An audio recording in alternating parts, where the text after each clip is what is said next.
Tonight with the latest threats from Russian President Vladimir Putin and his warnings to the world that he's not bluffing when he says nuclear weapons are a possibility in the war with Ukraine. In an ominous address to Russia today, he said 300,000 reserve soldiers would be called up to fight in Ukraine, the first such mobilization of armed forces in Russia since World War II. In New York, at the gathering of the United Nations today, President Biden warned Putin not to escalate the war further, saying a nuclear war cannot be won and must never be fought.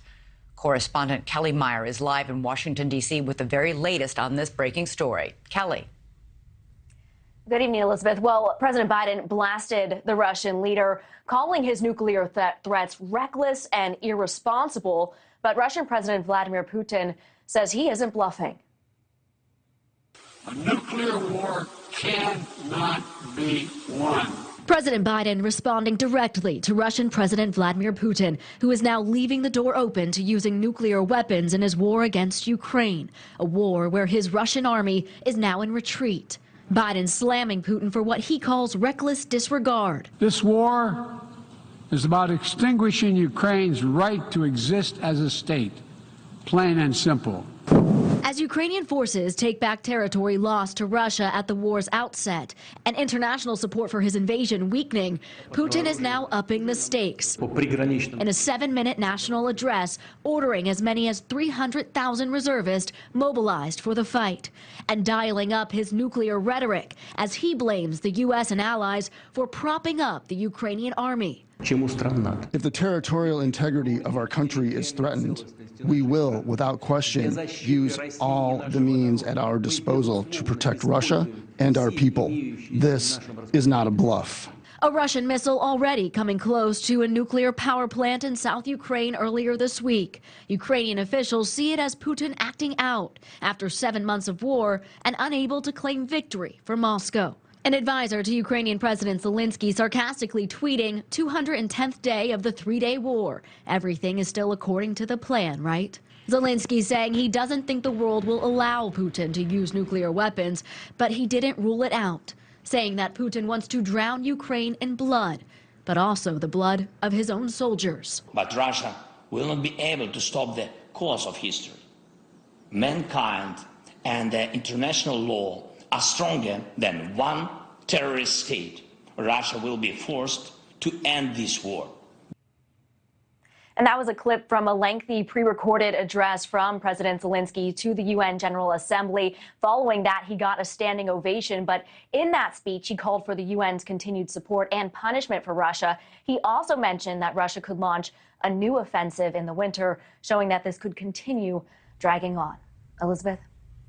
No end in sight. All right, Kelly, thank you so much. And joining me now is Major John Spencer, Chair of Urban Warfare Studies at Madison Policy Forum, along with Brent Sadler, Senior Research Fellow at the Center for National Defense at the Heritage Foundation.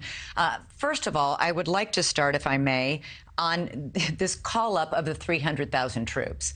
I mean, we know that, for example, all the troops who are already in the field in Ukraine are ill-equipped. Many of them are very, very ill-trained. So at this point, you know, it's where are these 300 troops coming from? How are they going to be armed? And how well-trained are they? Well, I'll defer to the Major to take that one first as the Navy guy. Sure. Okay, Major, you take that first. Yeah, absolutely. Common sense is, so he's calling up people that served in the military, young people that spent like 2 years of their mandatory service. And literally, like you stated, in his common sense, we've seen the Russian camps, the Russian equipment that they abandoned recently. I mean, the biggest thing I'm taking from this is that Russia has announced to its people that they're losing. And that's big. But yeah, those troops are just going to be sent as cannon fodder, and they know it, and we'll see how many actually show up to do that fighting. Yeah, I would just add Brent, that we're hearing that flights are packed out of Russia, that there isn't an empty seat to be found. This is on top of reports from Voice of America that there have been anguished letters from Russian soldiers already in Ukraine being intercepted on their way back home. I mean, is Putin in danger of losing any public support he may have for this, special offensive he's conducting in Ukraine among the Russian people? I think amongst a larger portion of the folks that are more rural area of Russia, which is a large number, where a lot of these troops and these conscripts are coming from already, he's not going to lose support there. They're ardent nationalists, they're patriots in their own mind. And so I don't think he's going to lose their support. It's also important to note that the vast majority of those Russians don't have the means to get out of the country. The folks in Moscow, St. Petersburg, and other major cities that have the money and the wherewithal, they've been fleeing. They've been trying to get out of the country for a while, even like in the days after the first start of the invasion. But yes, you're right. I was going to bring up the fact that flights have been booked up full and border crossings are being shut down right now to try and cut off the fleeing of those Russians that have the means to get out of the country. So there's that. And they also double down on the major's comment. The 300,000 soldiers, you're not going to be able to get them from reserves overnight. It's going to take time. The other thing is there's no certainty that they're going to have munitions or tanks or artillery waiting for them to man or to put into combat either. So it's a big question of when he's going to be able to put this ghost army into action. Right, Major. I mean, we're already hearing reports of Russian troops in Ukraine having very, decades-old equipment that's not working or broken down. Or that they just won't use. Right. They became the biggest provider to Ukraine of military aid recently when they abandoned all their equipment. So this is what you get when you get people that aren't willing, they don't have the will to fight. They don't fight for the cause. They literally won't shoot back. And that's what we've seen. I mean, the David is defeating the Goliath in this situation. And I think the path to victory has been seen recently. So this is just an act of desperation in my mind. Brent, I'm curious, we've seen this is just days after both India and China really publicly kind of backed away from Russia. He's losing some of his what little international support he may have had out there. He's calling for this referendum on Friday, which everybody calls a sham vote and is, seen worldwide as pretty bogus. Is all this sign of him panicking? When he starts saying out of nowhere today, as he did today, I'm not bluffing, nuclear weapons are on the table, should we take him seriously?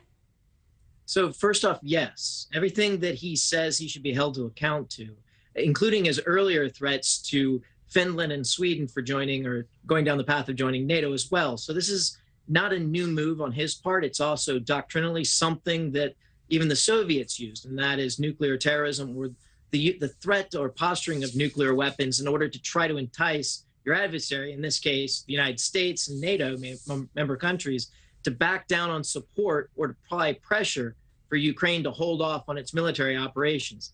Anything, that should be the last thing that should be entertained as an option under such threats. The other is the statement of bringing 300,000, activating 300,000 reservists. It should be viewed more from a political angle and also an attempt to escalate, to show intent on his part.